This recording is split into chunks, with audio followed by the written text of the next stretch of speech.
Dans cette nouvelle division de l'Europe, le gouvernement anglais adresse à son chef d'état-major à Athènes un courrier dans lequel il considère la Grèce comme un pays ennemi à occuper.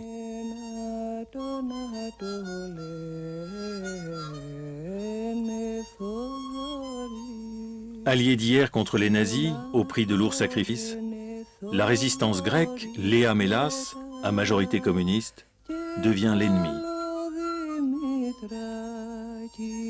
Ils sont poursuivis, faits prisonniers et envoyés dans des camps de concentration. Το μειονέκτημα της Ελλάδος, ακριβώς αυτή τη στιγμή, και από εκεί ξεκινάει όλη η κακοδαιμονία ύστερα, ήταν ότι οι σημαίνει τις άλλες χώρες την αντίσταση την τιμήσανε και την δώσανε λόγο στα πράγματα.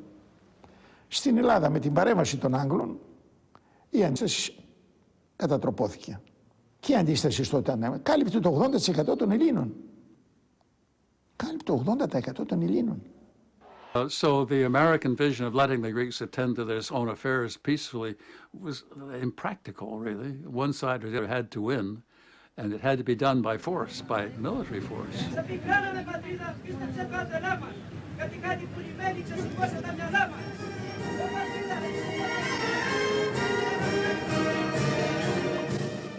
Οι Αμερικάνοι μόλις ανέλαβαν, το πρώτο που έκαναν πριν στείλουν κάτι άλλο που χρειαζόταν η Ελλάδα να ανορθωθεί, στείλανε το πολεμικό του υλικό. Και εγώ συνέπεσε τότε να υπηρετώ και να είμαι στην Άφακτο. Και εκεί είδα να ξεφορτώνονται και 2.000 James στην Ήπεθρο. Πυροβόλα παντός τύπου αμέτρητα. Ολόκληρες αυτές όλοι από ρούχα, από στολές κτλ.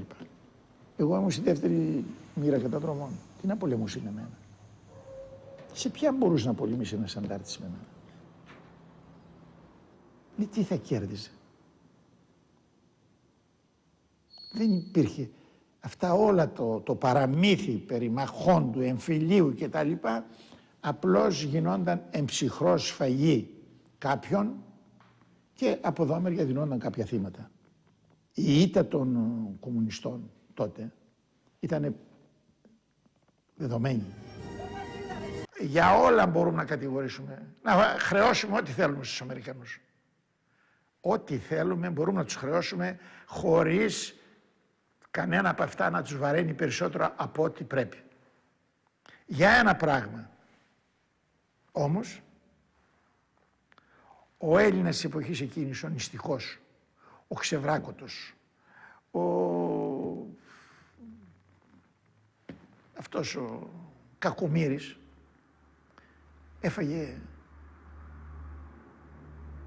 βρήκε να φάει κάτι, κάλυψε τη γύμνια του. Ήτανε, κανείς δεν μπορεί να αμφισβητήσει ότι η ούρα σε αυτόν τον τομέα είχε την απόδοσή της. Δηλαδή, σε αυτόν τον τομέα οι Αμερικάνοι, μπορεί το τρόφιμο που μας φέρανε να μην ήταν αυτό που έπρεπε, να ήταν κατώτερης ποιότητας, το ρου να ήταν κατώτερης. Δεν είχε σημασία. Αυτό το κατώτερο, εκεί που λέμε τώρα, τότε ήταν πολυτέλεια. Δηλαδή το τυρί, εκείνο το κίτρινο του Αμερικάνικου μέσα σε κάτι καφάσια τέτοιο, δεν ξέρουμε και από τι ήτανε. Και γιατί να το εξετάσει ο άλλος, αφού τρογόντανε. Εγώ δεν είδα Αμερικάνο να τρώει από εκείνο το τυρί. Για να λέμε και αυτό. Ήμασταν μέσα στο. Δεν είδα να παίρνει κανείς από αυτούς να τρώει τέτοιο τυρί.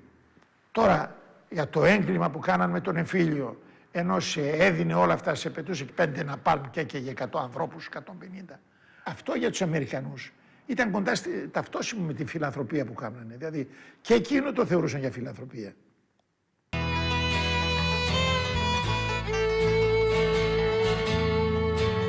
In the pines where the sun never shines, we shiver when the cold wind blows. The longest train I ever saw went down that Georgia line. The engine passed at 6 o'clock. The caboose rolled by.